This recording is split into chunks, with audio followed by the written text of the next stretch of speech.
Moving forward to one of the most historic bowl games, one of my favorite bowl games on the slate here. Maybe not this year, though. We have the Sun Bowl between number 19 Oregon State and number 16 Notre Dame. Notre Dame is a 6-point favorite in the game, and it carries an over-under of just 41.5 points.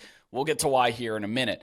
It kicks off on Friday at 2 p.m. Eastern on CBS. Keep in mind, this is not one of the ESPN Bowls, one of the few that are on another network. This is on CBS, so we get to hear the CBS crew one more time for the year. And they do play it in Sun Bowl Stadium, which is home to UTEP, one of 13 primary FBS stadiums. And it is tied for the second oldest bowl game in existence. It kicked off in 1935 for the first time. And it was actually played, the first couple of iterations, at a field that's next to the current Sun Bowl. So you can actually still go and visit that. I think it's used for track and field now. But if you're a big-time college football historian and geek and you want to see that, that stadium still exists right next door. And just visit the Sun Bowl anyway. My goodness, it's one of the best venues in all of sports, in my opinion. Anyway, buckle up. Got a lot to go over here. We'll start with Oregon State. They turn over an entirely new coaching staff, of course. Jonathan Smith off to Michigan State. Defensive coordinator Tyler Bray is the new head coach, but he's actually not going to coach this team for the bowl game. And a lot of people are kind of wondering, why? Why wouldn't he?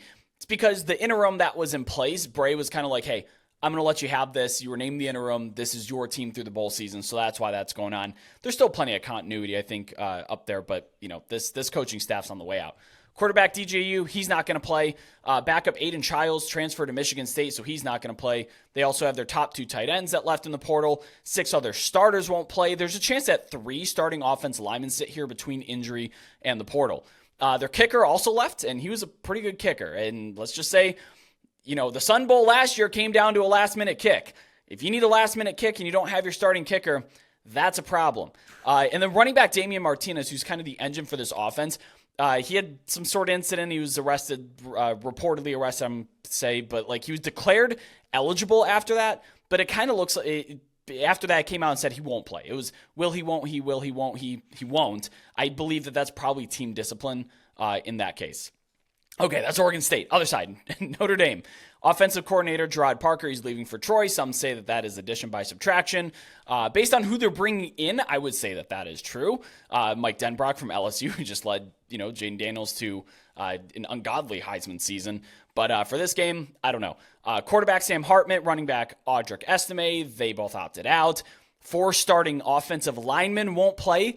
They're going to start a freshman who has not played a snap this year at left tackle. That's a bit of a concern in my opinion. And then they're also missing 5 defenders that have 250 or more snaps. Their top 3 wide receivers are out. In total, 11 of their top 12 offensive players in terms of snap count will not play. Good news, Xavier Watts, Howard Cross, they're both in. So they have a little bit there, but my goodness, offensively, they're just stripped down to the backups and no scholarship wide receivers on this team. So, okay. What's actually left here? We said who's not playing, who's actually in. What does this look like? Notre Dame, their quarterback Stephen Jelly is going to be the starter. He's a high 3-star kid from the 2022 class. He's got, and they still have a lot of experience defensively. 8 starters that are on their Sun Bowl depth chart are in their 4th year of later. So lots of experience there. Oregon State's going to start a familiar name at quarterback, Ben Gulbranson. If you watched him last year, he was the guy that led them for most of the back half of the season. And he's got plenty of experience starting there. Tons of great personnel notes and tidbits there, Brett, as always for all these bowls. I'm actually going back to one of the first things you said. I did not realize the Sun Bowl was tied for the second oldest and longest standing bowl. I actually looked it up here while you were going. Obviously, the Rose Bowl is the longest or the oldest bowl game. The Orange Bowl and the Sugar Bowl are what are tied with the Sun Bowl, first played in 1935, as you said. Wow. Did not know that. Cotton Bowl, Gator Bowl, Citrus Bowl, Liberty Bowl, the others that come on that list after that. Did not realize the Sun Bowl had such great history. I love it. And yeah, I agree. The fact that it's on CBS, just not on ESPN, it sets it apart a little bit, right? And so it's a fun game every single year. You mentioned all the players opting out or not playing in this game for one reason or another. What does that do for this one? Set against the backdrop of being left for dead in the lame duck Pac-12 conference, Oregon State was such a good story this year. In fairness, the Beavers had one of the easiest schedules of any Power 5 team in 2023, which is why some, including myself, pegged them as a preseason dark horse in the Pac-12 title race. And at 8-2, the Beavers were still in the mix. But the games against Washington and rival Oregon to close the year were always going to be the most difficult test. Oregon State fell just short in both of those games, actually finishing with 0.2 fewer wins than expected. But from a rating standpoint, power rating standpoint, Oregon State finished number 19, improving their power rating 4 points since the preseason and finishing as the best team in Corvallis since 2008. It's possible Jonathan Smith would have left at some point anyways, but seeing the former Beaver quarterback leave his alma mater at a time that should have been celebrated, should have been seen as an upward trajectory, if not for conference realignment, and he left for Michigan State, no less. Michigan State? It was just really sad for me to see, and it really put a damper on what should have been a great year for Oregon State, at least from a power rating standpoint. And again, they were in the mix late in November for a spot in Las Vegas.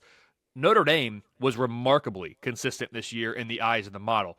The Irish started the year number 12 and spent every single week between number 10 and number 13 overall in my power ratings. The defense was ranked somewhere between number 7 and number 15 all season, while the offense spent more than 80% of the year ranked between number 10 and number 20.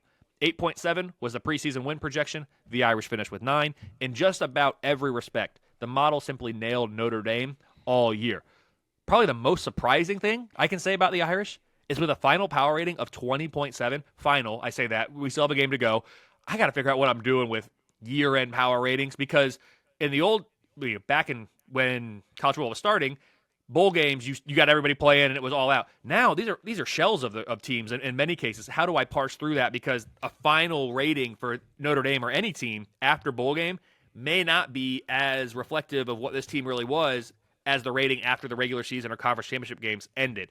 It's only one game out of 12 or 13 or 14 in some cases, so it's not going to make a huge difference. I got to figure that out. Regardless, 20.7, that's where Notre Dame is now. This is the best, quote-unquote, Notre Dame team in my data set since 1993. Yes, this team grades out better than the 2012 team that played for the BCS National Championship game, better than the 2018 and 2020 teams that played in the CFP. I know they lost 3 games.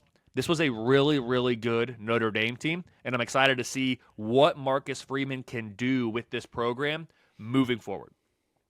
Yeah, they were at the center of the conversation for a large part of the beginning of the year. I remember Notre Dame was one of the most talked about teams in the first month. And, of course, they had that loss to Ohio State, which, to be honest, really should have been a win for them. And if they would have beaten Ohio State, I think our conversation on Notre Dame would have been a lot different. And, of course, 10-2 is a little bit different than 9-3, but this team has been, like you said, remarkably consistent all year. They dropped that game to Louisville, but that was after 2 straight games against ranked opponents and ahead of their rivalry game against USC, which they disposed of. This is a really good team, guys. It just is. Or I should say, this season, they were a very good team because they're missing pretty much everyone. There's not really much left in terms of plays that I see just because the number has been hammered into place. Full transparency, I actually grabbed Oregon State on the other side of 8.5 because the writing was kind of on the wall for Sam Hartman.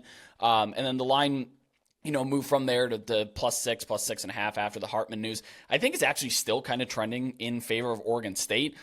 At 6 or better, I'm probably on the side of Notre Dame here, though. I think that they just have a deeper team. The defense is absolute nails. There's a reason that this over/under is so low. They're outstanding, and they still have Javonte Jean-Baptiste. Like they still have a lot of their core guys, very experienced. So I think I still lean. I lean Notre Dame at 6 or better here.